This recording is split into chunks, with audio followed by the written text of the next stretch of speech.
Greetings, good evening, or maybe good morning, depending on where you are. I'm Ezekiel. And I'm Sarah. And we're here today for another episode of Marriage Matters Live. Yes. Thank you so much for tuning in. Yes, we've seen your comments, those of you in the chat.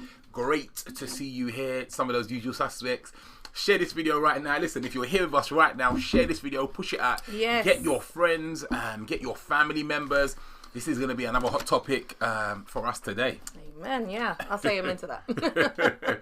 All right, so Mrs. Kimwin, you saying? They just can't look at me like that. Let me just make sure the mics are working, because last time they were like no sound. My days. I can't be looking at you like that. What's going on? You're right, love. Madam, I married you so I could look at you like that. Amen. No. You understand? They make you all shy. Make you shy. Yeah. Seriously, Yeah. you. Your friends some of your friends are watching. You know that. She's not shy. She's not shy. What was I going to say? All right. So another hot topic. What were we talking about today? Remember? Counselling, yeah. Kind of obviously here, this playlist, this channel, we're here talking about marriage because your marriage matters. It does. And it's very important for us as we're here to really discuss and really talk about issues that are pertinent to marriage. We want to see your marriage flourish. We want to see your marriage develop and grow. And for those of you that aren't married yet, but that are soon to be married, our focus is to prepare you for marriage so that when you enter in, it's flourishing and it's fruitful. So, counselling from the perspective of marriage. The question really is, does marriage counselling really work? Is it worth it? Is it really worth it? So, we're going to go into there. We're really going to touch on this. And I'm going to just chuck it straight out there as I usually do. Listen, it's really about getting the juice. What do you think? Well, I think I've got two opinions on it, to be honest. I think it does and I think it doesn't. All right. And I also, my take on it is it just depends on who the counsellor is and who the people are. Yeah. And how willing they are to really actually make things work. Yeah. And how well the counsellor gets to know the couple. If the counsellor's just kind of doing things on a surface basis, it's just a job for them. They don't really want to go deep and go intimate with the couple. Then that might be something that causes the counselling to not work because the person's just kind of going with the flow. Again, if they're just listening and not really being attentive, and you never know. I mean, for me as well, it's like when people go to counsellors, it's as if the counsellor's just going to solve all their problems. Come on. And that is not the case. So I do think it works and I do think it doesn't work. Again, it does depend on the couple and the person counselling them. Absolutely. And I agree in certain senses. Let's discover this. Let's really do some discovery to then find out what's really good. I want to know what your opinions are. What are your thoughts? What experience have you had with marriage counselling? Do you know parents or friends or family who have gone down the counselling route? Has it worked for them? Was it successful? Let us know. So one of the first things that I kind of noted down when I was thinking about this was attitude. And obviously we are big on the whole coaching thing, supporting couples through marriage, encouraging couples to find accountability partners, other couples that they can relate to, talk to, discuss with, to ensure they're on the right track. The scripture says, the good book says, every man thinks they're right in their own eyes. And that goes for my sisters out there as well. So we all think we're right. So when you got two people kind of in the mix together thinking, I'm right, and it's kicking off, you really need someone to be there in the middle. You really need a mediator. And I guess this is where, in some essences, counselling comes in. Generally, it's a lot further down the line. People are invoking or inviting counsellors into their relationship.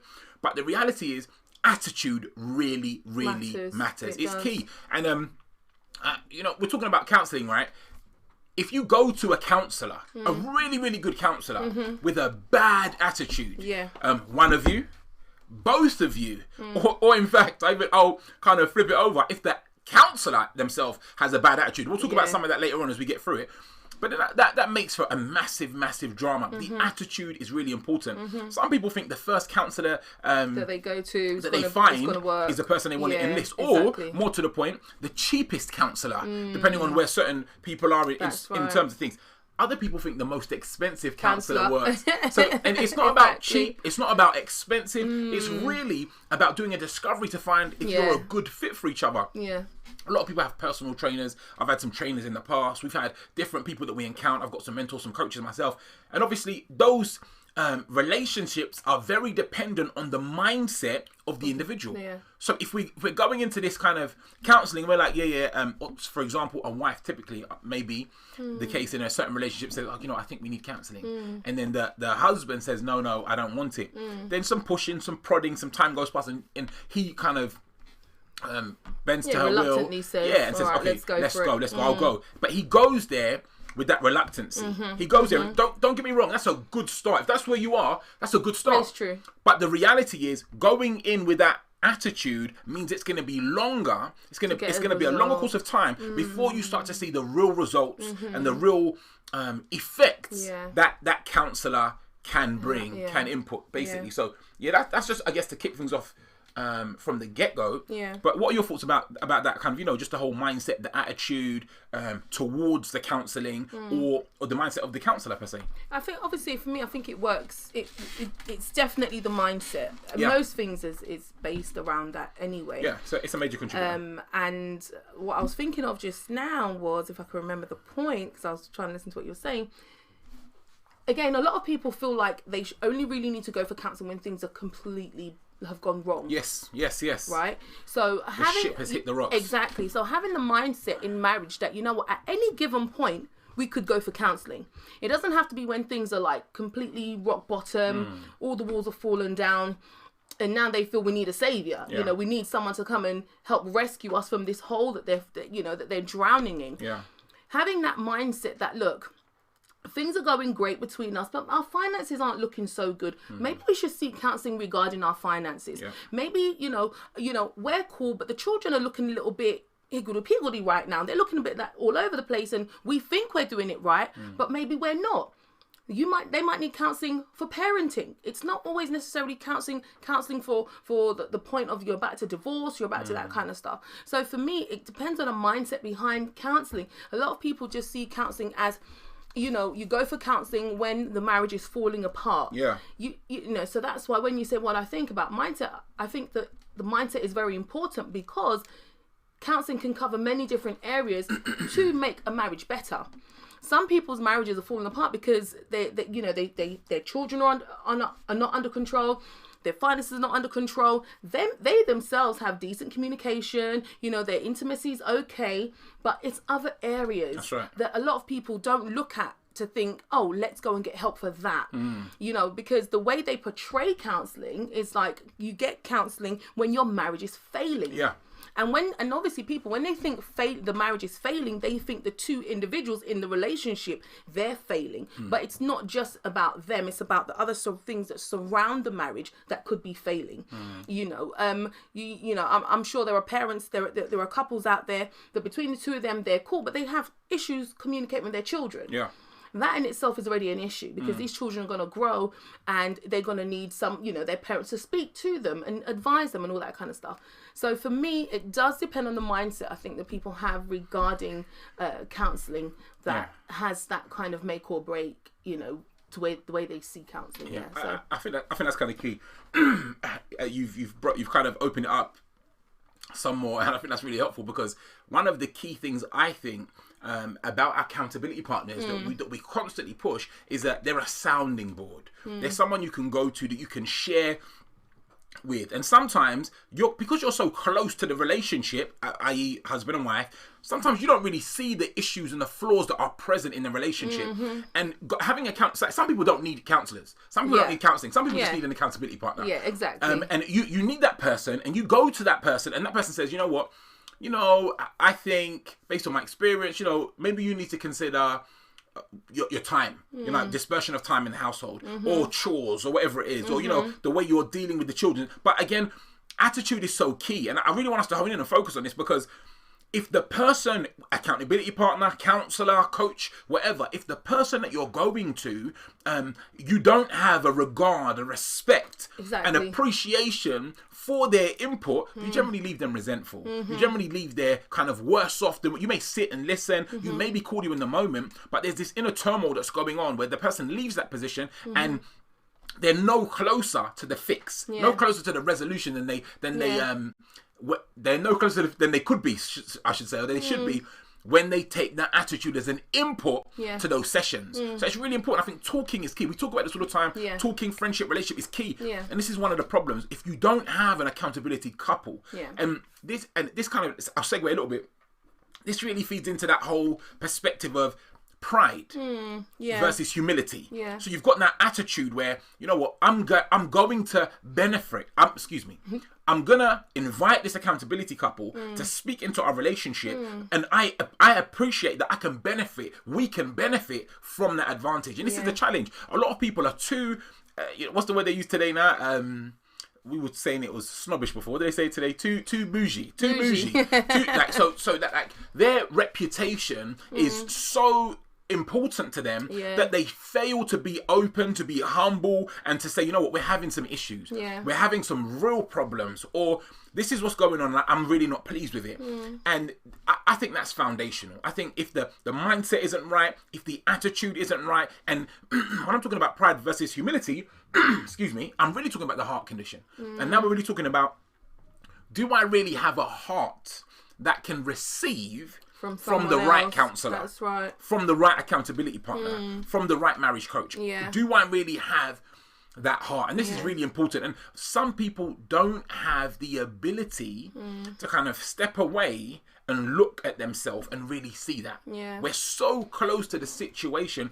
Women think they're the perfect wife. Some men think they're the perfect husband. You know, they're God's gift to the 21st century. You know what I'm saying? And because of that, what do you mean I'm wrong? What do you mean? Like, look, I'm doing so well at work. I'm doing so well in my business. You know, I come from this, you know, a regal house, from a family that's kind of cut, you know, don't you see the way my family is, kind of thing. So based on all of those things, we're so close to that position, so close to the relationship, and hence it's extremely difficult for a person or people to be open to receiving the rebuke, the chastisement, the challenge that's really needed to take things forward. And I was even going to say on that point that I feel like that's one of the reasons why I think counselling doesn't work, because the couple don't really know the counsellor.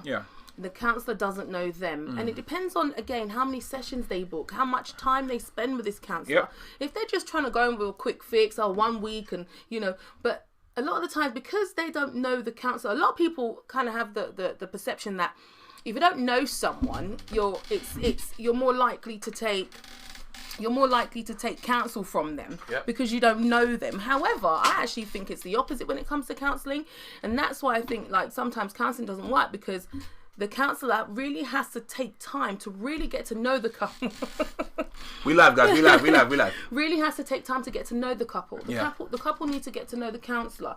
And it's, you know, sometimes I feel like counselling just kind of makes people feel, oh, it's just about the two of you.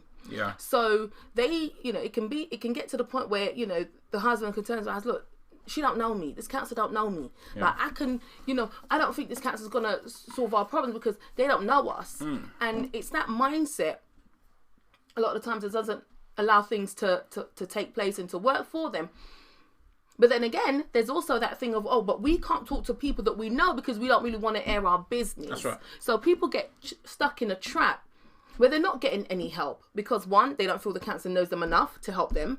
And then two, they don't really want to go to a close someone that they really know, because it's just like, okay, once the door is open, we can't really shut it. Once we expose ourselves, that's it. Our business is out there. Whereas with a counselling, you've got that confidentiality whole thing going on. But still, it doesn't feel that confident because it's just like, I can tell you stuff, but what are you going to do to actually help me? You can't know me in 5 minutes. Kind of attitude. And I don't know if men tend to have more of that, you know, I just throw it out there, you know, have that sort of issue where it's kind of like, you don't really know me, so I'm just going to sit here and make it out like I'm listening. But women tend to be a little bit more open, you know, they can talk to most people kind of thing. Really? I think so.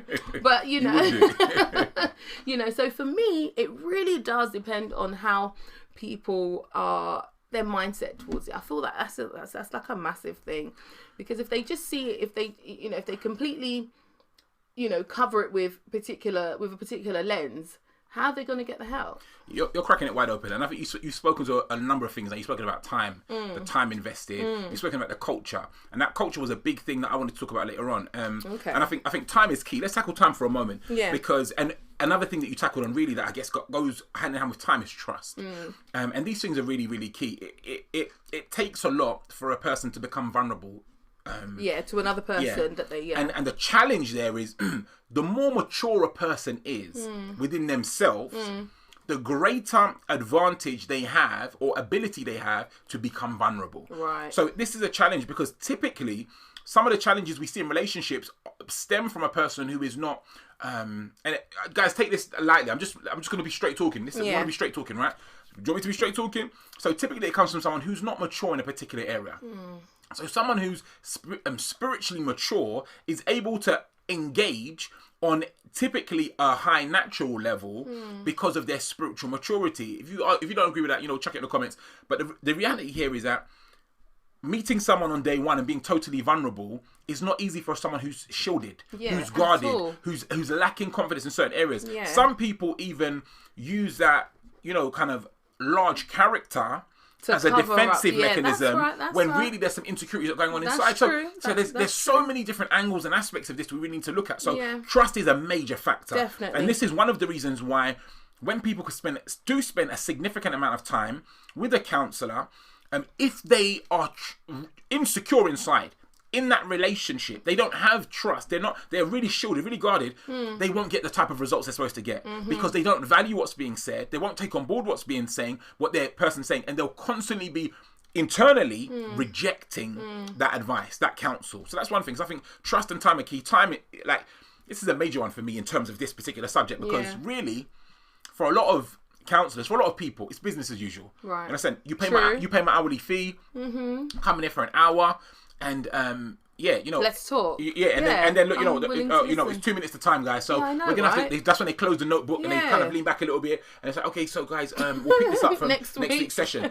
And the problem is sometimes at that point in time, and this is for there are I know of coaches that they are trained to kind of draw as much out. No, to move beyond the time, basically. And you do that because you really care. But if you get this person, we're now talking about a coach with a bad attitude, a wrong attitude. You know what I mean? And obviously it's a business as well. Coach or counsellor with a bad attitude. So an accountability, a person of accountability with a bad attitude, close that thing. They start to lean back and say, okay, guys, we're going to pick this up. And at that moment in time, maybe you're an hour in. They could just be at the point where they're just about to release. They're just at that tipping point. They're just about to go over. Yeah. We're just about to make a breakthrough, and then the person. This is the problem there. Yeah. So it's business as usual, and this is one of my major things about counselling and counsellors, coaches, all of the above. If they don't care, they don't care. Yeah. And this is a drama. Yeah. Because if they don't care, they're not invested. They're not engaging you. You understand? There's no real connection. And if there's no real connection, then we see there's a challenge there. Are you agreeing with me, yeah? I'm agreeing with you, all right, cool. You see where I'm coming from, yeah? I see, babe. Okay, so this challenge that they're going through now is based on the fact that one of the parties sees this as solely business. Yeah. You paid my bills. If you didn't pay my bills, I won't be talking to you. And I'm not saying that you shouldn't go to counsellors because of this, but this is why you need to kind of feel out. Some people think the first job they get, they need to go for. The first university response they get, they need to jump in at that. For some people, it's the first marriage proposal they get, they're jumping on that. And that's not right. True. That's not right. We need to, and we've been training you guys now, really talking to you guys, hopefully you guys are drawing some of the tools that we've been sharing when we're looking at picking a life partner, engaging your life partner, building that kind of authentic love with your life partner. And these things are really important because you don't have to go with the first counsellor or first coach that's recommended to you. They may have worked for your friend. You may not have the right attitude to work with them. Yeah, so these are some of the things we need to think about. So that was time, that was trust, and I think the other thing was culture. And maybe we'll tackle that later. I know you want to say something. Go for it. Yeah, no, I was just going to say, based on the whole culture thing, we don't really, from, the background that we're from, we don't really grow up with counselling. We didn't grow up being like that naughty child or whatever. Dad will counsel you with the back of their hand. Exactly. We didn't really grow up with, Lizzie, I think she needs to see a counsellor. She really... Princess looks like she's got a lot of issues. Take her to counselling. We didn't grow up with hearing those things, and a lot of us, only really get to that counselling point when they're about to get married, and it's, you have to go for marriage counselling before premarital counselling before we marry you. Yeah. It's not that they went off their own back. It's not that they went optional. It's not that they searched for it before. A lot of people get introduced to it at their churches or by the minister, whoever's gonna get them married. Yes. And some cultures don't even have that. Some cultures just have it where they just go. They book their wedding day. That's it. And they just get married. They have their hen nights, their this, their that. Exactly. So the counselling culture isn't really embedded in a lot of people. Yeah. It's not something that a lot of people are used to. So when they get into their marriage, they run away from counselling because they think counselling is legitly for people with problems and really bad problems. The way as well the way it's portrayed on the media and things like that. When you watch a movie, you see a couple that has gone for counselling, or when you see a child that's gone for counselling, it's when they're at their worst. I think I remember watching a movie one time, and the wife was saying, honey, we should go for counselling. He was like, why? And she was we should go and talk to someone, let someone listen to our problem. And he was just like, yeah, but everything's fine. But she just probably wanted to get him to open up. Yeah, they're probably okay, but she probably wants to know a few things about him that she doesn't know, that maybe he might be able to talk about if someone draws it out of him, because maybe she's tried and he's not responding that way.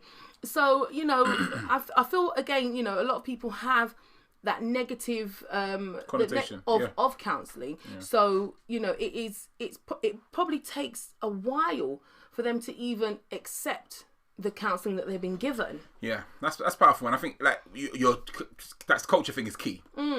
Because it's just really not in the space of people's lives. A lot of people would say, when it comes to people of colour, this is a big issue. This is a major challenge for people with colour because they don't understand the value of counselling. Yeah. And I'm going to look at my people now and I'll say to you guys this. Listen, for me, I think counselling is the wrong perspective. It's the wrong word. What we need to consider is accountability. If you look at counselling as accountability, you look at coaching as accountability, then I think you get a better value, a better sense of what's actually going on.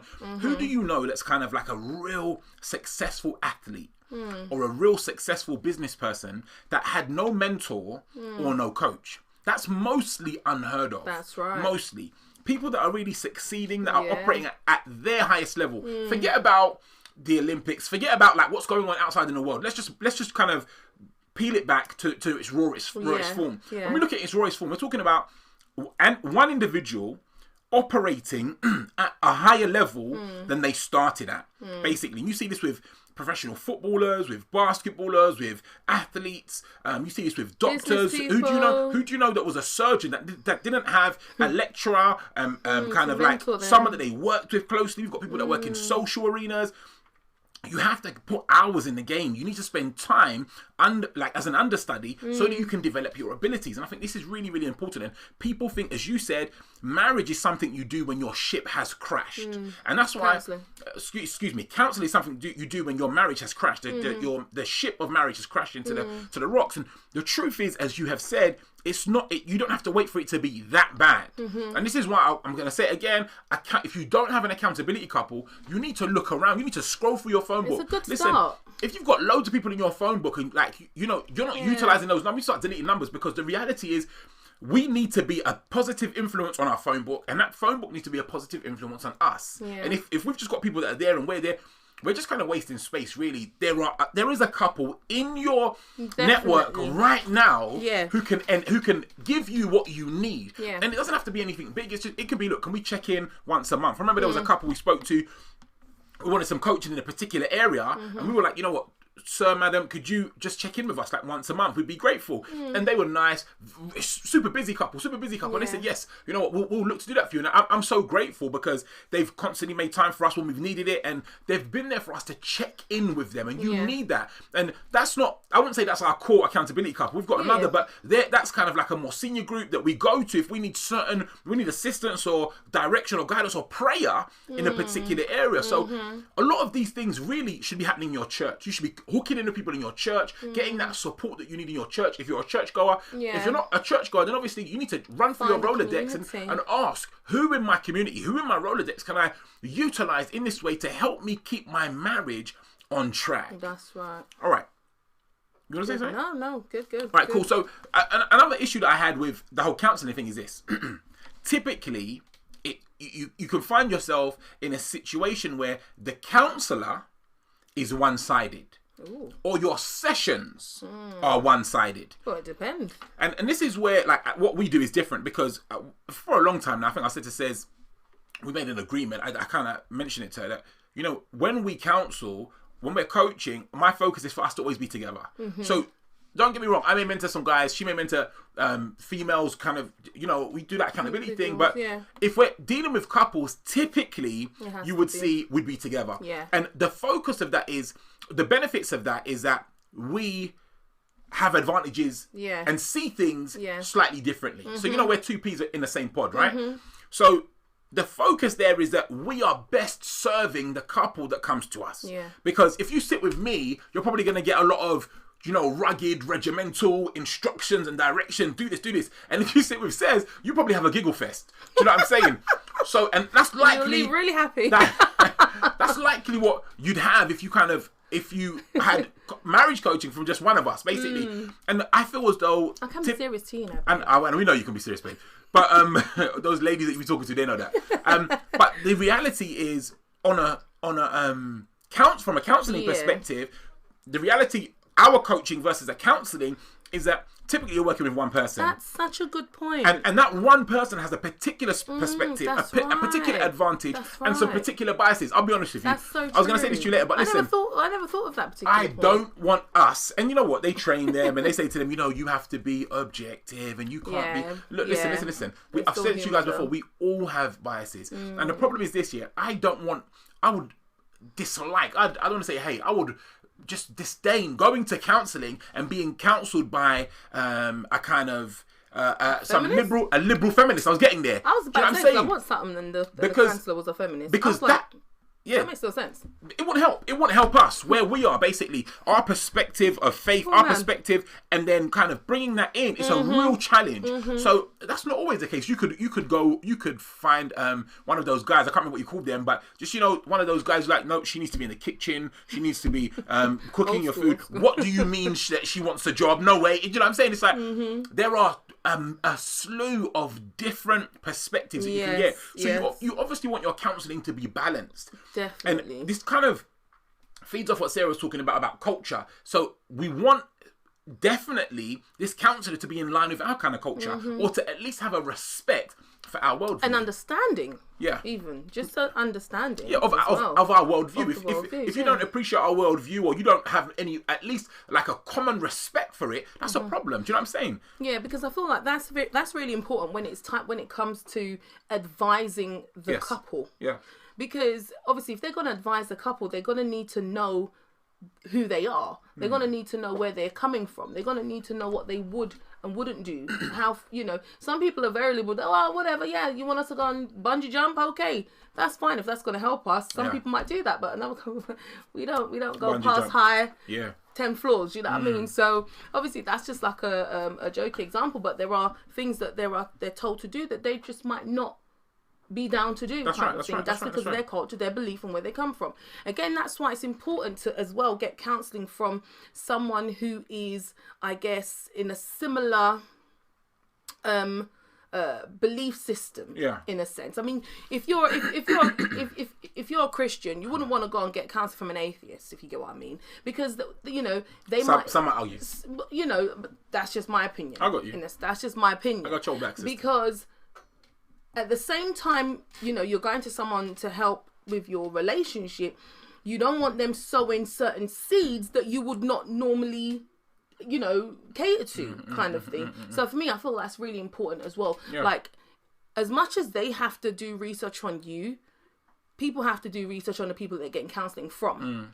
You know, because my thing is, you don't want to go to sort out your relationship, but then negative seeds are being sown from different areas. You know what I mean? And yeah, it can get a bit deep, especially when it comes to like people's spirituality views and mindset views and meditation and all that kind of stuff. You don't want to be bringing things in because they're a counsellor. That's right. And they've said and they're qualified, and they say, oh, you know, maybe you should practice this particular thing in your marriage. And you're just like, I don't know about that. Yes. You know, just what I'm trying to say. 100%. So I feel like it's important for people to also know the people that they're getting counselling from. This is why I was saying to you guys earlier on, you don't just accept the first person that says, yeah, I'm a counsellor, or the recommendation from your friend, yeah, they're really good, they help them. I'm not saying that you kind of outright reject it, but you do have to do your research and do your study. Due diligence. You're talking about culture again, and this is very, very key. I think culture really underpins the value of the relationship that's being built between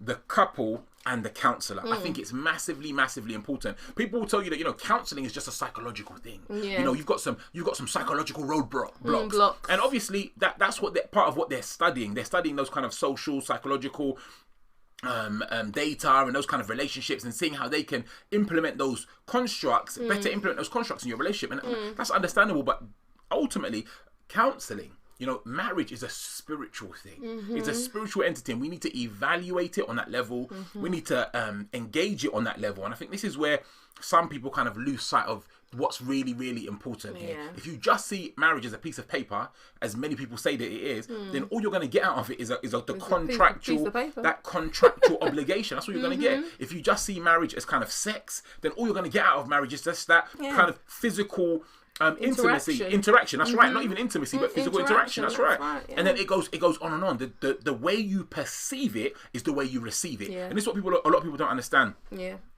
Another challenge. So this one's not really against counselling, but this is more from the skew of the couple themselves. One of the big challenges here is the failure to be independent of the counsellor. So basically, we spoke about earlier on. So they're at the kind of that pinnacle breakthrough moment. The counsellor closes the book, so they're like, okay, we'll come back next week. So they get into the car, and they attempt to take it forward. Like they don't stop. So it continues. The counsellor's left them, but they continue on. And then as they're progressing through this kind of heated situation, one of the members of the relationship one of the couple says, the wife and husband says, the wife and husband says, the wife, you say what? Here's your pass, your membership card. One of the, behave. One of the couple says, oh, let's wait until we go back and speak to Dr. K.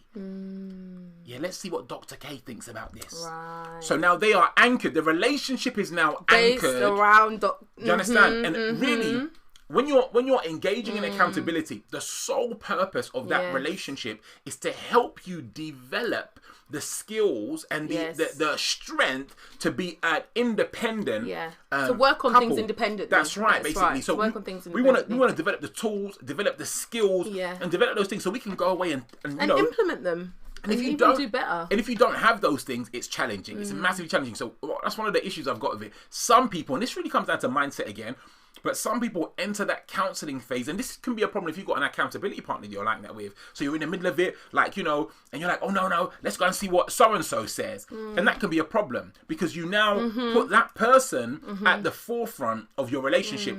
This is a real issue for couples who don't have a similar worldview, or for couples that don't have a biblical worldview. Let me put it that way as well. Because where there's a lack of that congruence, the lack of that unity, we now want someone else to be our go-to to authorize things for us at all times. Yeah, I was going to ask you though, wouldn't you say that it would be okay to use that, to take that approach if they were just getting nowhere?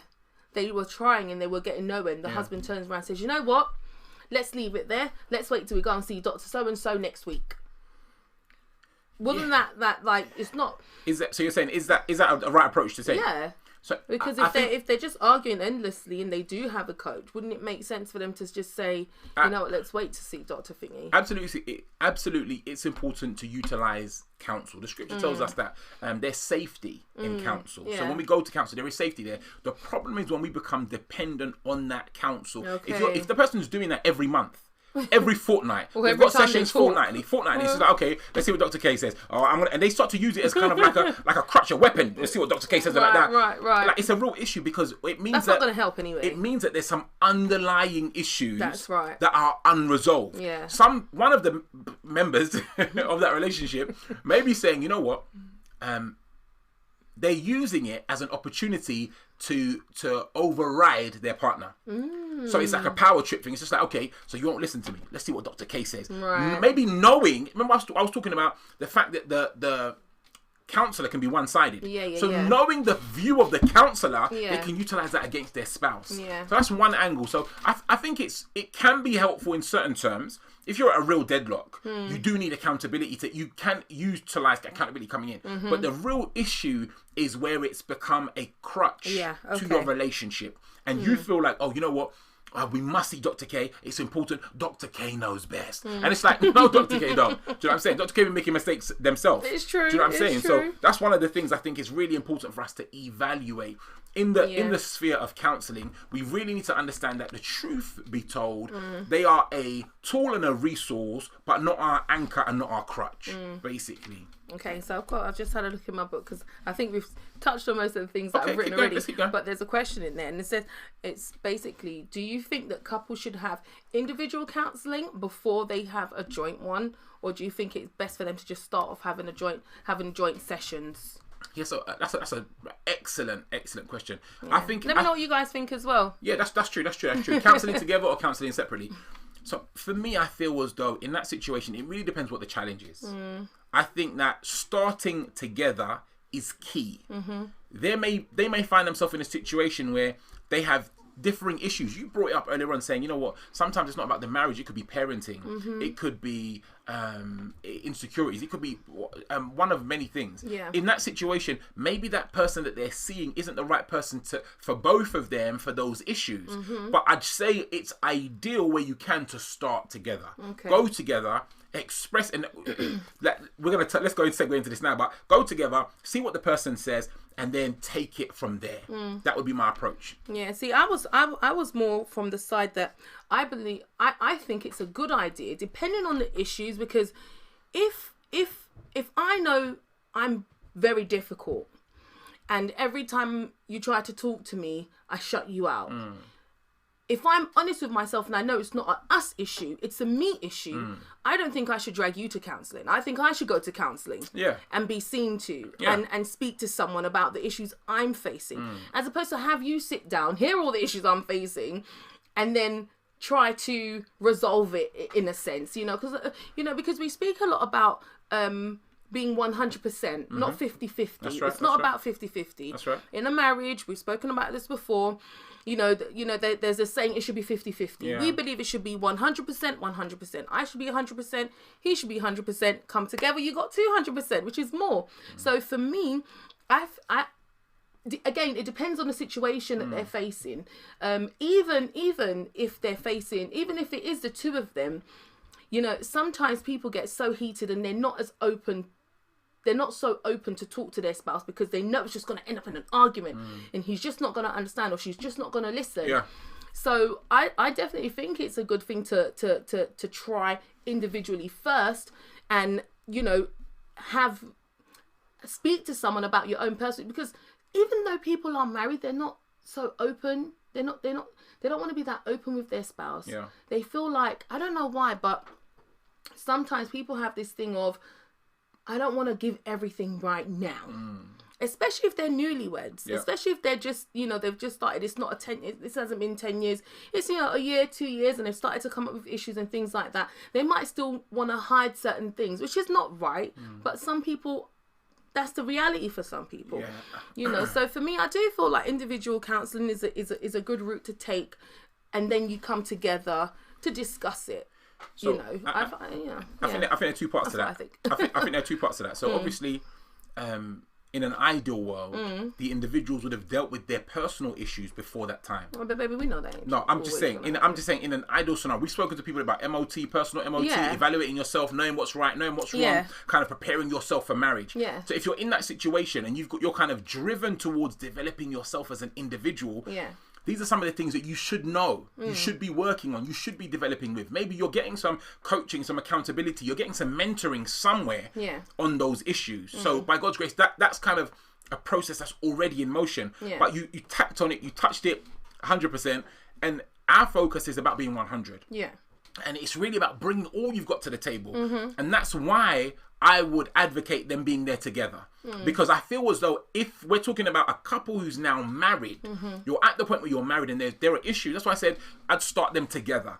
Because it's from that point that we can get clear on what the issues are, what the real challenges are, and what needs to be done individually for them to develop if they're going to do those things personally and privately because they're separate.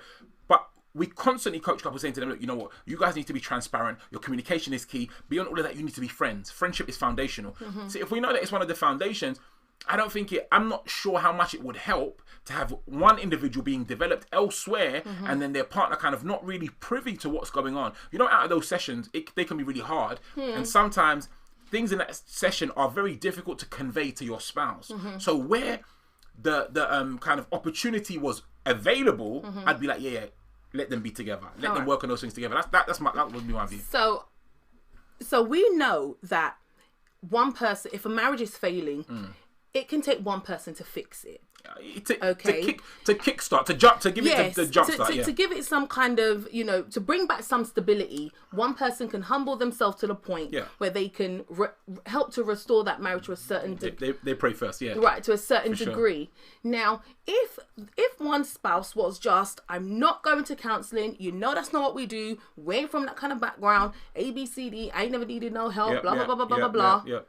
The other person should just wait. So like I said, so I thought your question was slightly different to that. It was, but now I'm taking it somewhere else. Okay, so in that scenario, I'd go back to where we were initially, and I'm saying, yes, if there's an issue, that individual person needs to start making moves. You need to make moves. Right. That's different from if kind of there's underlying issues individually, should they have counselling separately? Okay, so another question on that. So if a wife feels that she's not being a good mum, like she's got these children now and she just doesn't really know how to deal with it. It's not a husband issue. This is her husband supports her the best he can. He's doing what he can to help her, encourages her, honey, you're a good wife, you're a good mum, and he's a good husband and he's supporting her. But she doesn't feel as if her parenting skills are up to par. She feels that she's letting her children down. Should the husband go to these counselling sessions with her when she wants to develop in that area because she doesn't want that to mess up her marriage? Because if she doesn't feel that she's being a good mum, the husband can... Because, people have things in their head. Children are important to the family. So if a woman feels like she's not being a good mum, this might affect her marriage. Like her husband might start thinking, oh, well, she ain't looking after my kids properly, why are my children behaving like this, In her mind, she's like, look, if I don't fix up, he might go and look somewhere else. So she feels this is her individual issue. Should she go for counselling individually, or should she drag her husband along and say, honey, look, I need to go and see a counsellor about my parenting skills and I need to come with me? So I want to know what you guys think. What do you guys think in that situation? that Sarah's bringing forward? Is it right for the wife to go for that kind of situation on her own, or the husband, or should they go together? So my response to you in that is this: that's not I don't really think she needs counselling. She needs to go to Teach Me to Raise My Children class. Yeah, but what if it's like a mental thing for her? And that's slightly different. Teach Me to Raise My Children is a mental thing. Lesson 1, 2, and 3 on that is get your mind right, get your children's mind right, and get your mind right. Do you know what I'm saying? What if it's a mental thing? What if it's a mental block? So it might not be like I said, she might, like her husband says to her, you're a good mum. Yeah. You're doing okay, but in her mind, she feels that she's not up to par. Yeah, so obviously, that's what I'm saying. She needs some. That's an individual coaching issue. That's not. So that is not like, again. I think that's slightly different. So things that are impacting the marriage, we both will agree they're impacting the marriage. You might, a couple knows when they need marriage. Like deep down, Like deep down, that you know. It might be like, but no. If we're gonna be honest and we're gonna put things on the table, okay. And the question is, are we in the place that we desire to be? Where do we desire to be? Where are we now? When you look at that scenario, it's like it's not brain surgery, brain science. It's like straight away. You know what? Okay, we ain't. So from there, it's like we can get some help. Okay, you understand? Whether they choose to acknowledge or accept the help is totally different. What you're describing, the specific scenarios you're describing, I'm thinking like that person need a mindset coach, that person need a Teach Me to Raise My Children class. Do you know what I'm saying? That's slightly different. So in that situation, and if the man has issues with those areas as well, maybe he doesn't need to be there. Yeah. But if he's okay in that area and she's the one that is having the challenges, or vice versa, as you say, and they know that that's where the issues is, they need to go for that training themselves. Yeah. That's not let's go and sit down and hold hands together. Like, unless because insecurity is also one of those areas that breaks down a marriage. When when one spouse is constantly insecure about him or herself, that doesn't help the development of the relationship. And that can begin to open cracks, like I always say, in those walls that will then turn into holes. Yeah. You know, that absolutely. can then become massive issues. So Straight. if a spouse is dealing with insecurities that is affecting the relationship, should the partner be there in the counselling sessions or coaching sessions to support the spouse who is... I think the primary those primary coaching sessions should be done husband to wife. Yeah. So if the wife is having issues with her what's the phrase you use? Her kind of self-confidence. All right, yeah. Well, then that was the parenting. Insecurity, self-confidence, insecurity. Which spouse was having you were saying the wife. You said it like that. So I'm saying, so if the wife is having those challenges, I ain't trying to accuse my sisters. So if the wife's having the challenges, her husband should really be the first port of call. True. If the husband's having the challenges, the wife should be the first port of call, because we advocate so expressly friendship. We advocate so expressly communication. We understand that there should be a transparent wall between the two. It's like, more time, if I'm going through some kind of issue, I'm going to discuss it with you. You know that already. And it's like, I would likely... I'm going to go to God in prayer. And next, after I go to God in prayer, I'm talking to you about it. I may come to you about something as I'm going to God in prayer, but I might come to you and then go to God in prayer about it. So it's like, before anybody else knows, you will know, basically. And I think that kind of helps foster the trust, foster the relationship, foster our intimacy. But a lot of people don't see that. Like you said, the woman, this is the example you're giving, she feels that because she's insecure in terms of the child, raising the children, she won't tell him. And she won't tell him. And what she doesn't understand is that increases the gap. Exactly. That increases the tension. That puts greater resistance between the two of them, because she's thinking something, and what's happening is that prophecy, that it becomes a self-fulfilling prophecy. Yes. That's right. What she's thinking begins to manifest, and she doesn't know that she's become a part of that by not letting off. And the same thing happens with the guys. It's like, you want to be macho, you don't want to let her know X, Y, Z, and because you kind of put up that wall and that barrier, the exterior, you fail to bring her in. And I'm not saying, guys, we need to do this all the time, but there are certain scenarios where you need to be open and transparent with your wife. There's certain times where you need to put on a brave face to kind of put things together so you can deal with that kind of internally. Maybe later you might say to her, you know, during that period it was tough for me too. But in that moment, you need to do what's necessary. I think one of the misconceptions is men seem to think that they need to do that all the time at their own detriment when they don't know how to handle it. That's right. Sometimes when you don't know how to handle something, you need to speak to somebody. And if you ain't going to speak to, if your boys are going to give you garbage advice, if they don't know, if they're not married, they haven't got years in the game, they don't understand what it means to kind of really build the integrity, the dexterity of character to maintain as a man, they ain't the right people for you to be talking to. They are not the right friends, or that's not the right counsel for you to have. So at times, that is your wife. But for some of us, your wife may not even have the resolve. So this is where you do need accountability. You do need a brother. You do need a coach. You do need a mentor that you can go to who can help you in confidence before you come back and be like, oh, babes, sis, you know, that moment, it was real challenging, but what's his name supported me through that. And obviously, so you're constantly sharing, constantly developing the relationship. So yeah, I think they're kind of some separation. So do you think it's a humility issue regarding counselling? Why people have like a negative feeling to it, or why people just don't, it doesn't work for some people? Yeah, a lot of people have pride. They are like, people are trained to believe that pride is a good thing. And because of that, we find ourselves in a very, very challenging situation. Someone's having challenges with finances. Someone's having challenges with their spouse. Someone's having challenges with their children. Someone's having challenges with their work, their job. Someone's having challenges with their business. And instead of them to seek help and to seek counsel, they carry on doing the same thing again and again. And they're digging a deeper and deeper hole for themselves. This is a challenge. So counseling can help, as we said, some. But if you go there with this kind of hard exterior and you don't want to reveal, and can be guys or my sisters, you know, we don't get the benefits that we can get, basically. So let's move forward, because thank you. We've been camping, and we're gonna come to you guys real soon. Yes. So I kind of touched on it. I kind of touched on it already. So some situations we find people fighting for the attention of the counsellor. So there was that flip side where it's like, yeah, we're gonna go see what Dr. K says. Let's go to Dr. K. Then the flip side of it is like, yeah, you know what? When you're with Dr. K, it's like, yeah, and she did this, and he did this, and they constantly. So it's now you're no longer fighting for the affection of your spouse. You're now fighting for the attention of Dr. K because, and this really feeds into what you're saying about the pride issue because it's really about I'm right. I am right. And doctor, I need you to see it from my perspective. This is a major stumbling block for people in marriage because they will never get their resolve because they perceive their marriage as a battleground. It's a fight. And I want anyone who's willing to come on my side and accept my side of the things and join me to win. So it's all about one-uppance. I want to get one up on you. I want to get one up on you. And that's wrong. Like in a marriage, that's not what you want. In a marriage, you want to be united. You want to be together. You want to be at peace. This is super important. Yeah. Yes. What points did you have? I've got a little bit more juice there, but another thing is the system, and we spoke about this, I guess, in some senses already. The system that the counsellor is using.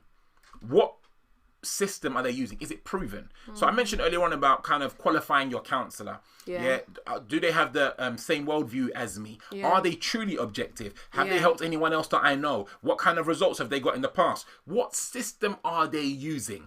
I don't want to be no one's guinea pig.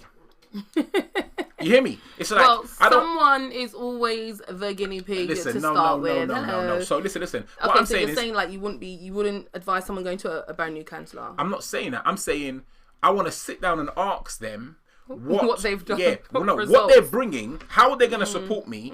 Like, how is that going to benefit me? Yeah. How are they going to help me? And what the tools and resources they're bringing, are they proven? Where have you used those? Where are you joining from? If I say when I'm coaching some guys, I'm telling them, guys, look, a lot of the stuff I'm using is biblically based. I've drawn my experience. I've drawn this from the Bible, and also I've coached and mentored people over the years, and these are some of the results. These are some of the experiences. These are some of the wins that we've had in the past. I've utilized these things. These are the wins I've had. These are the experiences I've had. These are the benefits I've had.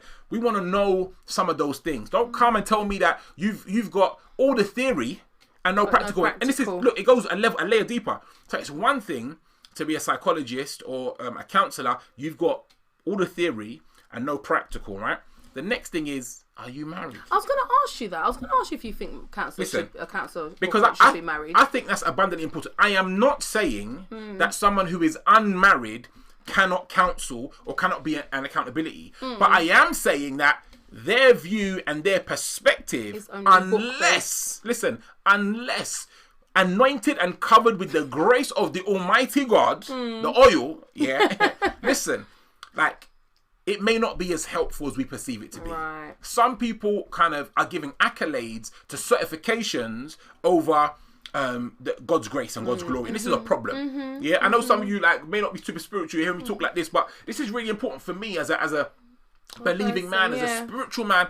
Like, I don't want someone to come and be doing kind of science. Science is kind of magic in itself, but we won't go into that. So, or some science, not all science. So it's like, I don't want someone to come and be doing trial and error on me when they ain't got, like, they say, oh, you should speak to your children. When you're angry, talk to your children in this manner. Like, have you ever dealt with a teenager? Have you ever dealt with a toddler at the age of 3 who only wants their own way? Do you understand? Have you ever been kept up at night by a child, a baby? I know our babies be good; they be sleeping at night time. But you know what I'm saying? It's like, these are some of the things we need to factor in. Stay around with me, babe. I know. Kept me up all night, mate. That's you extending your love, isn't it? That's extending your love. But it's like, I think these things here are key. So it's really about the tools, the mechanisms, and is the counsellor validated? Yeah. You know what I'm saying? Yeah. For me, this is really important because I don't start talking about, like, if the person comes from a different religion and that now. So. Oh boy. Yeah, we spoke about money, and I'll tackle 2 more points, and I think we'll leave it there because of time. But commitment. Yes. How committed? Yes. Is the counsellor?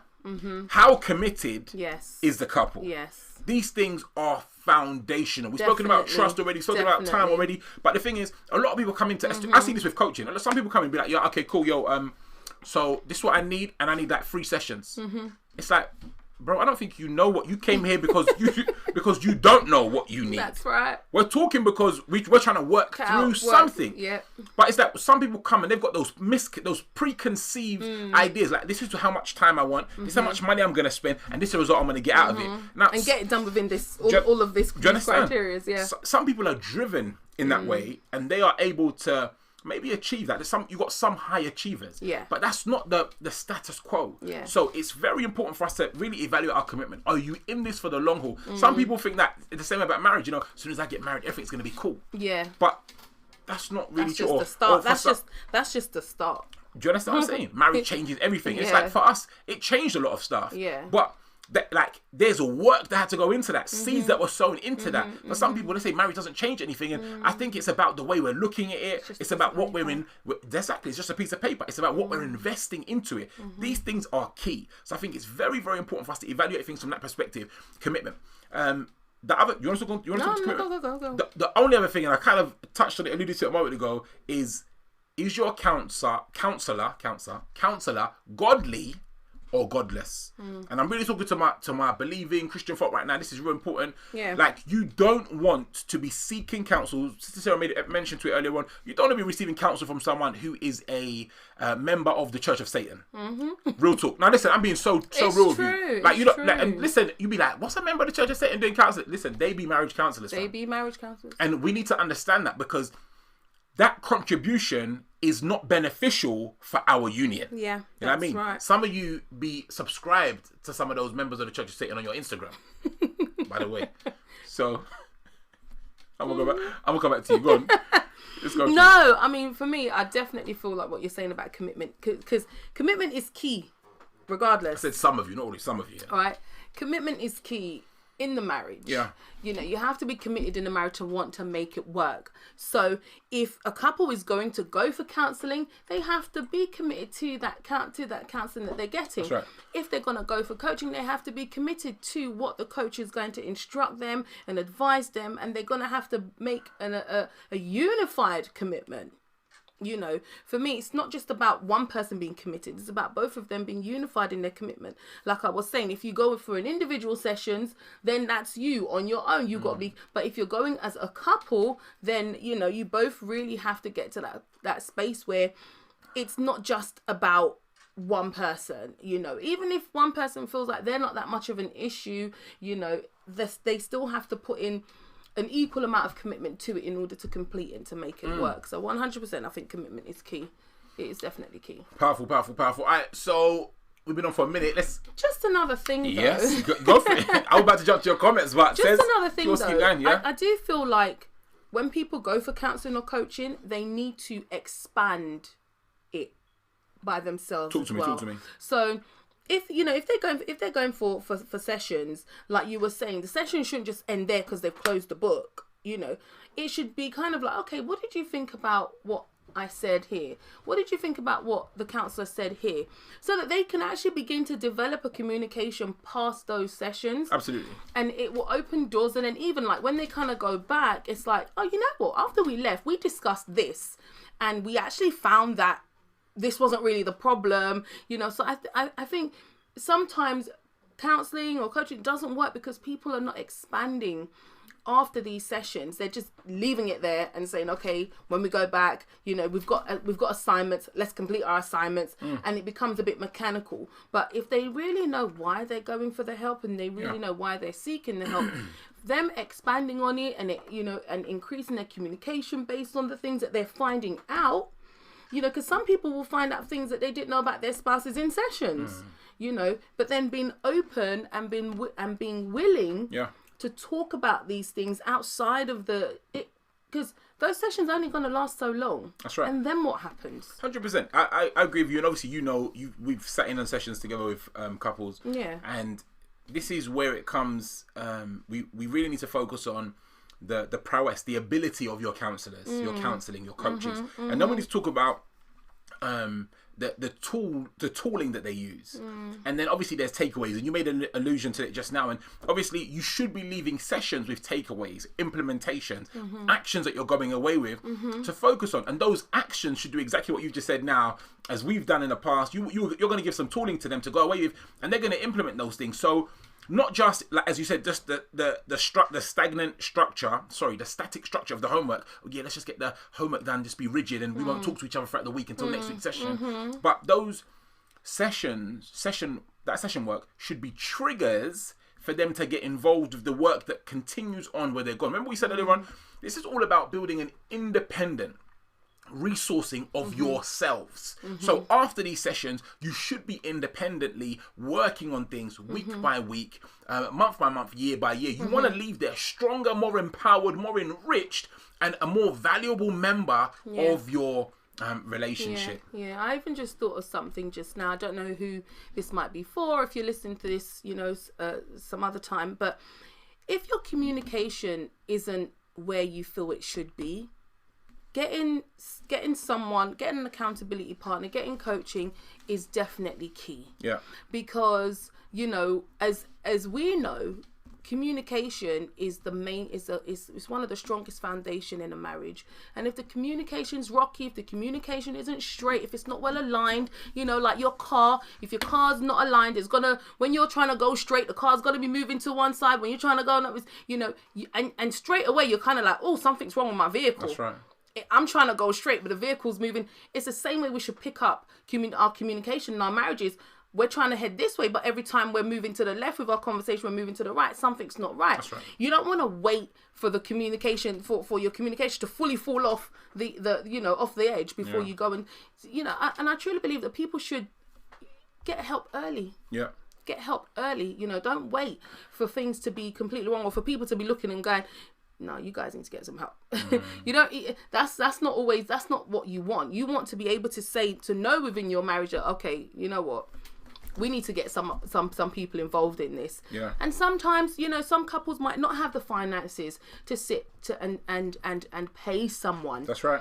To help them with their issues. So prayer is key here, guys. So the Lord can help you. Absolutely. The Lord can definitely help you. Sometimes it's not always about. The Lord should be our main counselor. We should go to God first for everything. Before we even involve man into the situation, we should seek the Lord and go to God individually, together, collectively, as a family, have prayer points. Bring these issues that you're seeing, the issues that you want to go and talk to someone about. Take those issues to God first and allow the Lord to help you, because sometimes people don't always have the money sitting there to go and seek someone. And way they make it out like, okay, in order to resolve this problem, you have to do that. No, just get help from the Lord. That's right. Yeah, I thought I'd just add that in there. That's powerful. I guess on that point, what I'd say is not all counsel is equal. It's very important for us to understand that. Sarah said it now, and we need to focus on going to the King. The King helps us with counsel. And some of your first initial prayer points should be, you know what, Lord, we're struggling with finance here. That's what it sounds like, yeah? So if we need to seek out a couple or a counsel or so and so, Father, can you provide the funds for us, the finance? Yeah. Can you direct us to where we can get the money for us to get the help that we need? That's one layer. On another side, it's, Father, can you give us favor? Father, can you provide the favor that we need to meet with the accountability couple, to meet with this person, to meet with so and so, for us to get the resolve that we need? Listen, everybody right now, I said it earlier on, has somebody in their Rolodex that can assist them, to move into greater heights in their relationship. For some of us, Rolodex, I think it means phone book. Yeah, I meant phone book. All right, guys, listen. Look, we are here. Subscribe, hit that button and subscribe. All right, we're here on the. We are here. I was telling you guys, week on week. Look, listen. This conversation is fostered by you. We need you guys, all right, to be fostering in this conversation, to help us, to make this conversation grow, so that we can achieve the goal that we want. And that's just to see couples coming together, marriages enriched, and seeing marriage breaking their back of divorce. All right? Lovely. You ready? Are you guys ready? All right, we've got a couple. Good evening, Kat Johnson. Yes.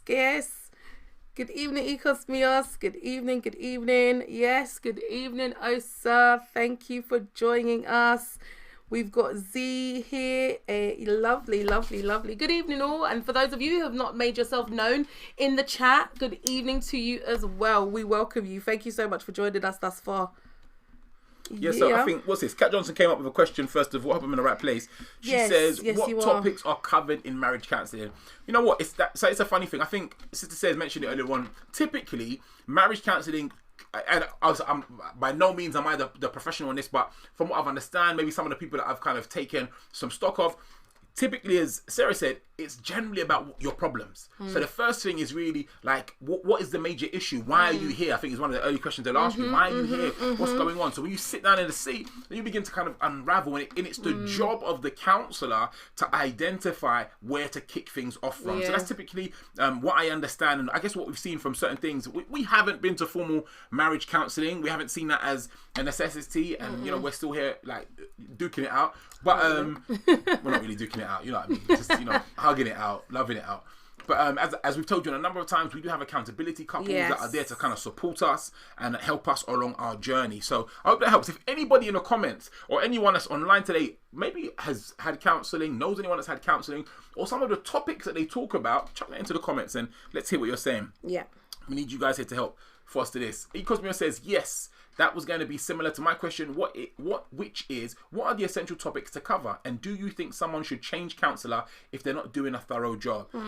So I kind of hope I touched that answer to your first question already. Initial topics can vary. It depends. In many ways. It depends on the issues, I guess, that the couple have. You know, a lot of the times counsellors might actually want to discuss the couple's background, their history, what is causing the issues. They really have to get to the nitty gritty, basically, and the bottom of things before they can begin to give, you know, tasks and assignments and things like that. So, you know, that's where they might give you those. Yeah, exactly. So I do feel like a lot of the time they need to cover the basic grounds to really find out what the couple's issue is.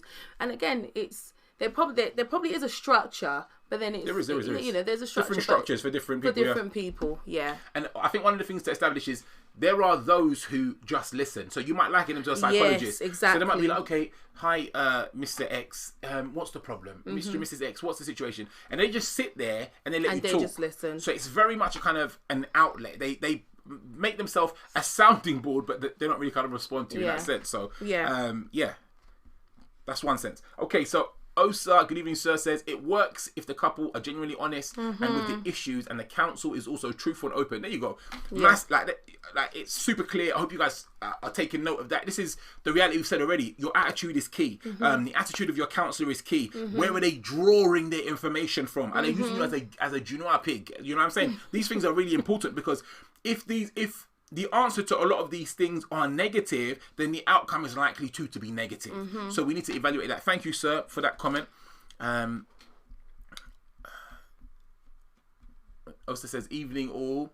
A lovely session with counsel, a hearty session with counsel. Must be honest, brave to tell a party where they lack consideration for the other party and some good guy.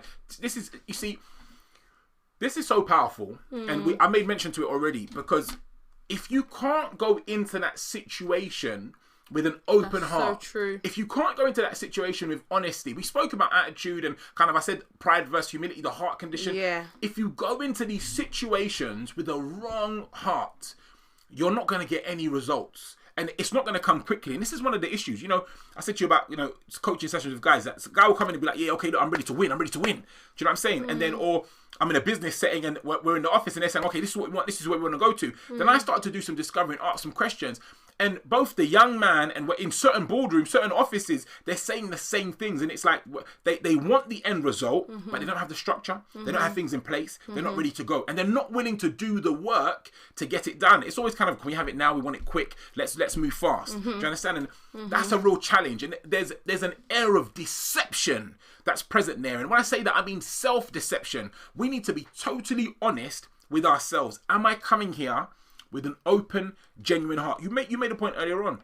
If a husband says, I don't want to go, and the wife says, you really need to go, and he goes reluctantly. Yeah, then he still might as well not go. Do you understand? This is, I'd say, I wouldn't agree with that. I'd because say he can open up later on after a few sessions. That's right. Yeah, You know, like with prayer, with consideration, with listening. But it might just take a lot longer. That's right. Than a willing heart. This is it. It's important. It's very important. So thank you so much for that comment, sir. Rich. I appreciate that. Say Kwesi Ababio, good evening. It's the first time I'm seeing your name. I hope I'm pronouncing your name correctly as well. Thank you so much for joining us today. Welcome. It says, I believe counsel is needed where you are weak, where your weakness. And look, this is absolutely true. All right. And like I said to you guys earlier on, my focus is really to pull out that word because culturally, especially for people of color, I'm sure everyone's from African descent, but for people of color, of a darker complexion coming out of Africa, the challenge is this. It is so far from the norm. And people see counsellor synonymous with failed marriage. Do you understand? They see those two things as the same. Oh, you go to counselling, you must have big problems. And this is the issue. The issue is that, as we're seeing here, we must acknowledge that there are challenges. We must acknowledge their weakness. And really, even as believers specifically, we acknowledge we need God's grace. Definitely. We acknowledge that we don't have it all together. We acknowledge that we're a work in progress. That in itself is more the reason that we should be willing to accept counsel. We should be willing to engage in these kind of situations. So I think that's super true. I think it's super true. Let's acknowledge that we've got weakness so we can go in and get the results when we need it. I was going to say that from just what I know about a few things about, from my culture and my background, being Nigerian, is the fact is counselling is done. But it's done in larger groups, as in if a couple is experiencing something, they might go to the elders. So it will be the husband, the wife, an auntie, another uncle, or other family members there giving like their collective opinion. And I feel like this is where it differs because they are being counselled, but they're being counselled by multiple people. But it's a sense. But it's always with a focus on a problem. Yes, it is always on a problem. So it's not that it's foreign to to us as Africans. And it's not that it's foreign. That's what I'm trying to make the point that it's not that it's foreign. It's just done in a completely different way. So when let's just say if they were to come over here and they were to have issues. They're used to having multiple people counsel them, whereas this is, you want me to sit down with one person and tell one person what's one person gonna kind of, do you know what I mean? So I feel like it's not that we don't know or understand it. It's just kind of like it's just done differently. I just thought I think if we unravel that, we'll find a lot of different pathways. One in that the cultural view of counselling here is not seen as the same thing as you just described there. So if we look at it on a base level, we're seeking counsel from elders. We're going to a counsellor for assistance. Back home, I think it's more the case that, and it's not typically that, I would say to you, let's go and see the elders. We may go to mum or dad. And mum or dad, you too. That's right. So it's like, I might, let's say I go and complain to dad. So someone complains to mum. Then they say, okay, call his father. So then the two of them will say that we are going to the elders. So it's more like problem, I was going to say dispute resolution. Absolutely. As opposed to this isn't working and la la la. And this is a slight difference because the focus is always there is a problem. As opposed to and generally you're being taken, not so much you're enlisting or enrolling that support. So it's like, I'm going to pay someone to tell me off. And it's like if we kind of take a different spin, it's just kind of like no, we want to develop. So because we want to develop, we're seeking counsel. In essence, but you're totally right that counselling does happen back in Africa. Absolutely, in that sense. Super. Thank you for that question. Great question. Z Uy, she says, good. Hey everyone, I'm joking late. Apologies. All right. How you doing? Good evening. She says good evening. Johnson says, I think both should go to gain perspective and individually. That was based on the question that I asked. You think you should go? And I think that's a good perspective. I think that's a good perspective, especially when we're talking about friendship. When we're talking about building and developing the friendship, the relationship spectrum. I think that's massively, massively important. Katjan says, "Go together. You're a team together." Again, totally agree. Also says, I truly agree with you, Kat. They should both visit together and be prepared to be told the truth, no matter how bitter. And if you look at this, anyway, I'm not going to say anything. You go. Tell me what you think. It was your question, wasn't it? Really? So yeah, no. I mean, for me, I think couples should go together, but then I don't feel I feel like there should be that the mindset should also be there that if you have to go by yourself. Go by yourself. If the other spouse is just not budging and it's just not willing, but the person who is willing needs to talk to someone and needs some input and needs some resolve, that they shouldn't just not go because their partner doesn't want to go. So where there is a need for individual development, they should be willing and prepared to go for individual development, but couples should initiate together. Yeah, they should initiate together. No, not individual development. If a couple are having problems, obviously they'll be having problems together, but then you have one spouse that is just not willing to go to a counsellor knowing that they have problems, just isn't interested and is even ready to kind of like, look, if that's what you want, ready to walk out kind of thing. If they have that attitude, some cultures that's the case as well. If they have that attitude, I don't think that the person who is willing should not go because the other person doesn't want to go. That's what I'm. Yeah, that's my so style. go regardless. Go regardless. Yeah. And let the other person walk out the door. Yeah. No. I was playing.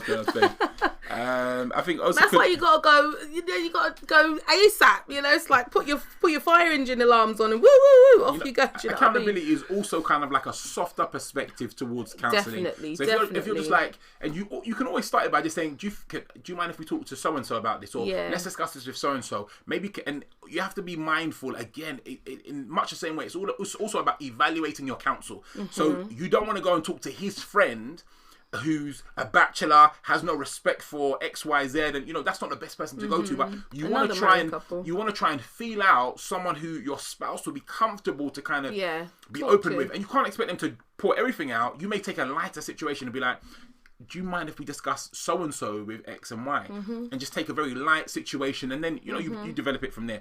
That's if you're in a trouble situation. Build a friendship out of it. Mr. Osa said, and be willing to leave the past and especially the bad friends' advice, and be mature and committed truly. There you go. Absolutely. Thank you so much, sir. Zeke says, the session will be for as long as the client is willing to go and as deep as the client wishes to explore and engage. Yes, Zeke has got a lot of experience with that, so she's talking to us about the counselling. She says, depending on the model of counselling you are undertaking will depend on what you get out of it. Not all counselling is goal-orientated. There you go. So I think we're talking about that. Some is just kind of like, you might just go and they just want to talk. So, or rather, you just want to talk.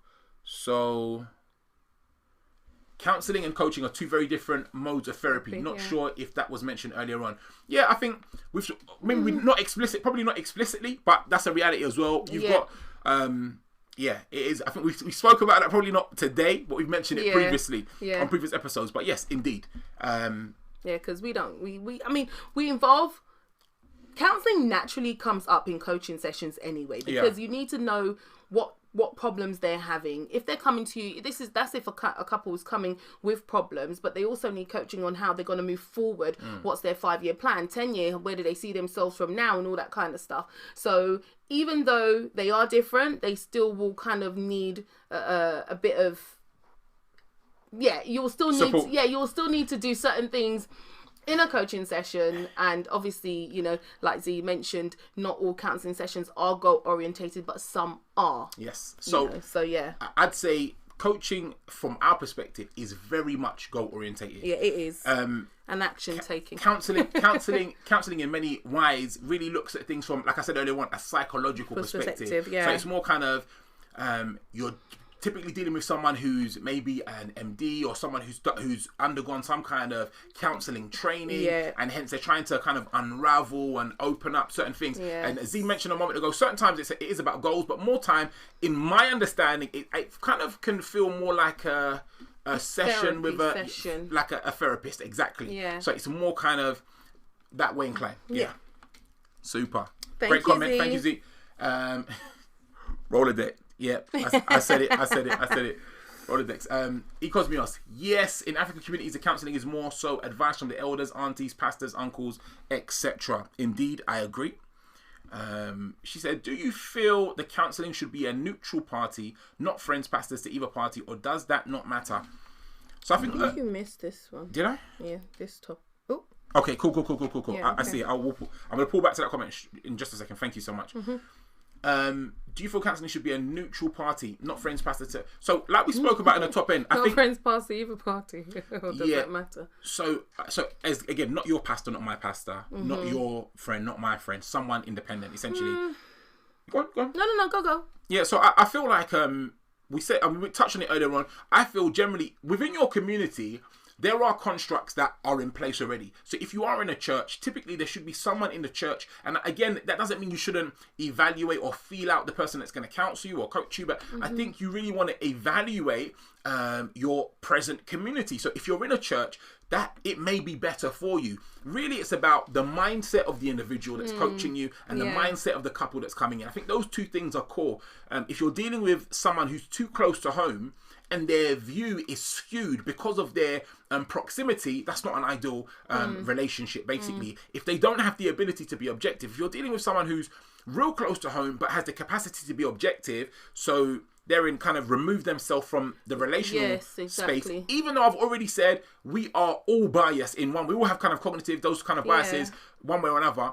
And then again, the person coming, the couple coming, if they can not see that person as, oh, you know, that's my uncle or that's my aunt, and kind of really receive from them in that moment in the office that they're sitting, then yes, it's beneficial.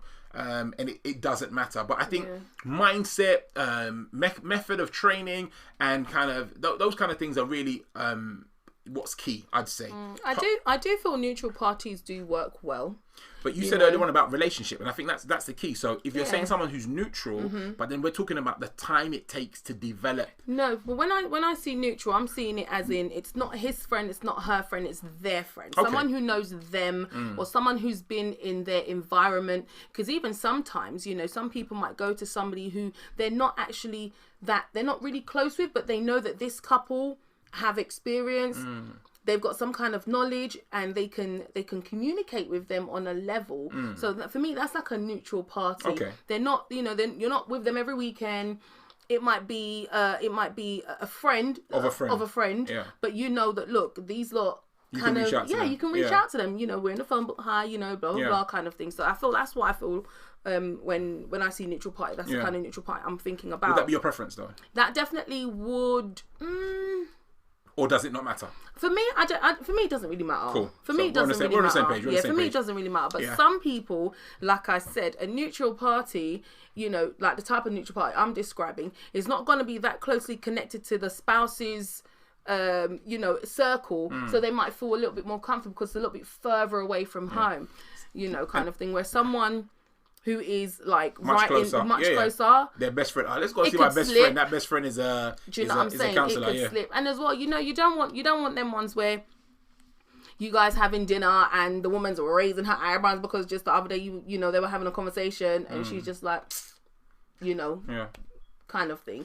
You don't want that. You want it neutral. The attitude, the mentality, the maturity are all key. They're all key. Definitely. So I feel like we're in agreement on that. Hope that answers the question. And I was also going to say, I don't like some churches. The pastors won't even be the one doing the counselling. They actually have people who have now been trained and qualified to deal with that. That's know, some churches that are still small, the pastor definitely covers a lot of ground. Yeah. But I do feel like as they grow and get bigger, pastors begin to kind of take a step back and allow other people to do that. It won't always be a pastor. That's true. Even if you go to a church.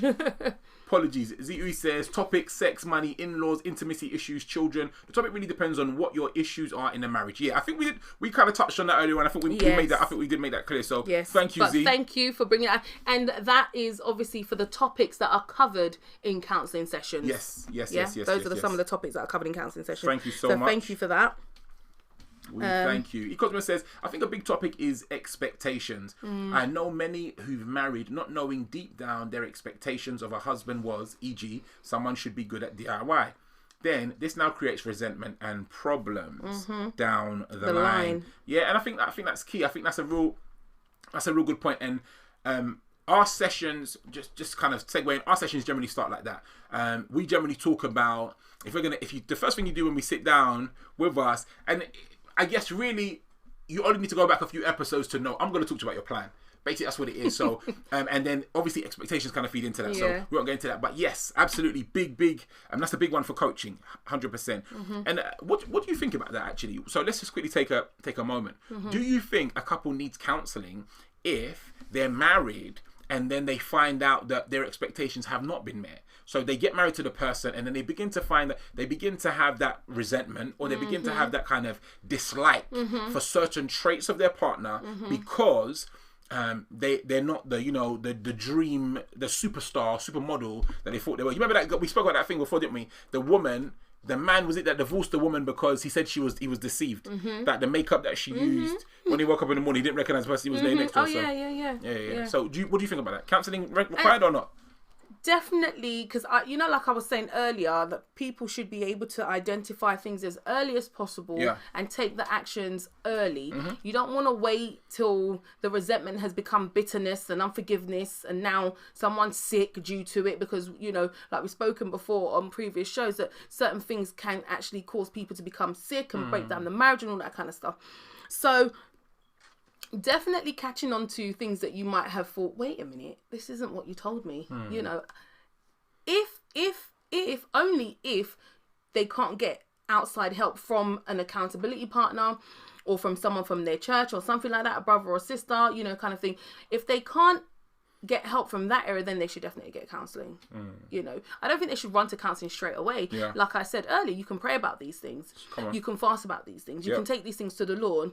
Lord, this is what I was expecting, and this isn't what's happening. So help me as an individual to see the truth, to see something different, to see my husband in the true light, whatever it may be, whatever the prayer might need to be. And sometimes again, it does take humility to really fix certain things, especially when we're talking about expectations. When we're talking about expectations, I do believe that we need to take take a seat, humble ourselves, and look at the situation for what it really is, not what we're expecting it to be. Kind of thing. I think this is when we talk about it being a spiritual issue. This is the key. Like, humility and pride are spiritual things, man. So we really got to factor that in. That was a powerful response. Thank you so much. Thank you. Ami Azabo says, "What about a single pastor counselling a married couple?" You want to respond to that? A single pastor, you know what? I'm probably going to take a little curve here, because obviously we said it is better if the person is married. I'm saying, okay. This is just probably what I'm thinking on this right now. So we would obviously say it's better if the pastor is a married person, because he can really give you true examples and really understand where you're coming from.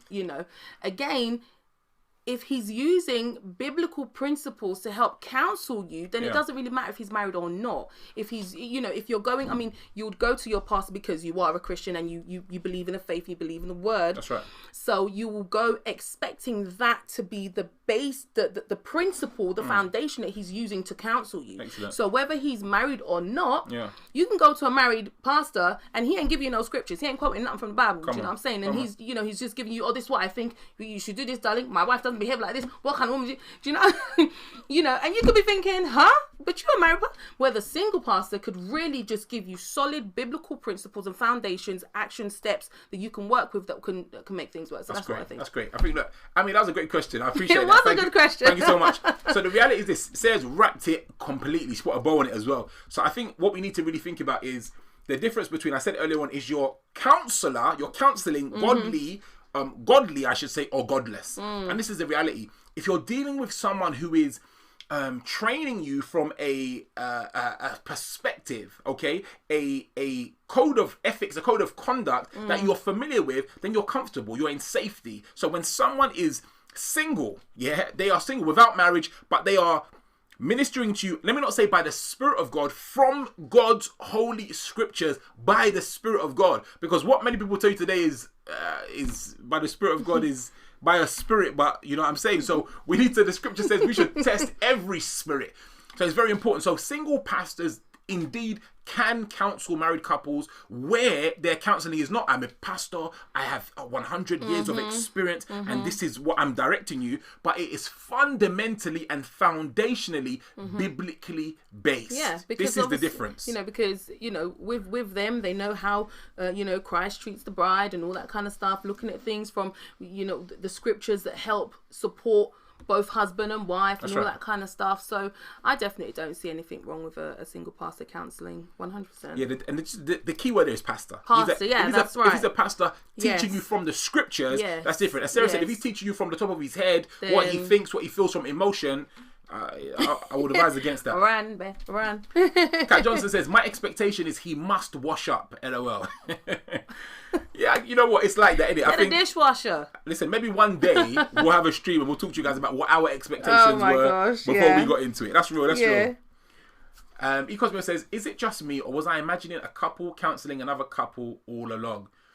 Yeah, so that's what I think. That's what we said. Okay. You wanna go? No. I'm just reading. Yeah, I think that's what we said. So obviously, from our perspective, it's really that's what it should be. It should be couples and couples. However, that's not always the way. It's not always the opportunities that we have. Yeah. My thing is, when we're looking at something from a worldly perspective, from a kind of secular worldview, we need to be very mindful. As we said earlier on in the top of the stream, there can be skews, there can be untested technologies used, there can be different things. So we need to be very mindful about what's going on. We need to be very vigilant in terms of who we enlist to come in and to coach us and to train us. And then, but also on that, a lot of professionals are professionals individually. Yes, the wife might have become a counsellor and the husband's something else. That's right. Or the husband's a counsellor and the wife is doing something else. So it's not every counsellor that's going to be a couple counsellor. That's right. Again, like my husband said, it depends on what you're looking for. If some people, it doesn't matter whether they're married or I mean, there's two or one. Yeah. Some people just want to get counsel and they will go based on credentials, recommendations, results, and things like that. Let's talk about the price earlier on, price and all those kind of things. So if they want the cheapest, they want the most expensive. So a couple might be like, there's this couple counsellor, but their credentials are not really good. Their recommendations, we've read their reviews, it's not great. But then there's a single person who isn't married and has great recommendations and stuff like that. So it depends on what the couple is looking for. They can find a couple counselling team that have brilliant recommendations, great reviews, but they'll just need to do a little bit more digging in a sense, as opposed to just go, kind of thing. So I think it's important really to decide what you want, but we would recommend we would recommend a couple where possible, and really where possible. So listen, our advocation is for coaching and for accountability. So I wouldn't push you into a counselling position immediately. I'm saying couples need coaching, and I'm saying couples need accountability. And I've said, as I said from earlier on in the stream, right now some people don't even need a counsellor. Some people may not even need coaching. Some of you just need an accountability partner. I said it earlier on. Go through your phone now, look for a couple you can reach out to, and just send them a polite text. Hi guys, we just came off the Marriage Matters live stream, and we were thinking you'd be a great couple to invest into our relationship. Would you fancy checking in with us once a month? It could be on Zoom. You know how it is now. It could be on Zoom. They could be in another country. They don't even need to be in your neighbourhood. That's right. Would you guys mind checking in with us on Zoom for 30 minutes? We want to talk about a few subjects. Yeah, just open up. It is that simple. Open it up. Yeah. It's that simple. So let's just try and think about that. You do have the advantages right now, and as Sarah said earlier on, that costs no money. It costs the price of a text message, and some of you have got that in your bundles already. It's in there. So that's right. Yeah, pick that up. However, even coaching probably should even come before counselling, because with coaching, they might be able to get things in order that helps that relationship just to get to a decent place as well. I really think it depends. So, the reality is, as I've said, I think we would advocate coaching, it's goal oriented, and that's the point. We advocate coaching and we advocate accountability. Yeah. The reality is, it really depends on what the challenge is. Right. If someone's got a real deep psychological trauma, some people would say to them, they need counselling. They need some serious counselling. Yeah. And the difference between kind of our perspective of things is it's very much a spiritual approach. Yeah. So we've even dealt with couples who are kind of not deeply spiritual in that sense. And our approach is still very much the same. Yeah. And it's really about permitting, as Sarah said about the single pastor earlier on, the biblical principles that have worked for us over the years, many that we've learned the hard way, to permeate other people's marriages and help them develop and help them flourish. So, Yes, it can depend. Counselling, coaching, it can depend. It can depend. Who's that? We got Cosmios is laughing with Kat Johnson. Oh, the dishwasher. Expectations. Dishwasher. Must wash up. Yes. Ooh, Thai Bear. Good evening. Welcome. Thank you for joining us. Oh, okay. Tabia Serena says, I am lucky I have a very smart friend. Aww. So, thank you so much for being here today. First time I'm seeing you on, so yes, it's welcome, good to have you. welcome. It's good to have you. Yeah, so obviously, Tybia just said it there anyway. Like, she's got a very smart friend. So you know what that means? Each and every one of us, I'm sure, have at least one or two smart friends in our Rolodex that we can reach out to. Right? Definitely. Cosmia said, should a pastor be single, or is that a whole different topic? Let me sit up straight for you, Cosmios. Yeah. This is let me let you. Well, I think you know the answer. Should a pastor be single? I think you know the answer to that question. Whole topic. I don't know. Already. Well.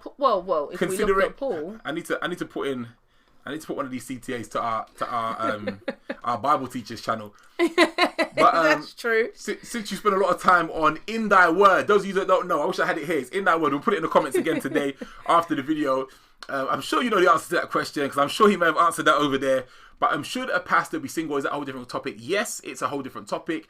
And, it's as the Spirit leads, I'd say. I'm going to leave it at that. As the Spirit leads. Yeah, because, not everyone is called to marriage. That's right. But everybody is called to preach the gospel in some way. You're not trying to take us somewhere else right now. But it is a whole nother topic, but maybe not for this channel because I don't even know, So, yeah. Yeah, thanks for that. That's definitely a different topic. Thank you. We appreciate you. Yes. Kat Johnson says, at Cosmios, and she's rolling on the floor laughing. Guys, listen, it has been a joy and a pleasure. It really has. As always, to spend time with you guys today. Listen, we really, really need you guys to continue supporting this conversation. I need you guys to share this video. Share it with your community. Share it with your friends. Run through WhatsApp and just kind of copy and paste the thing.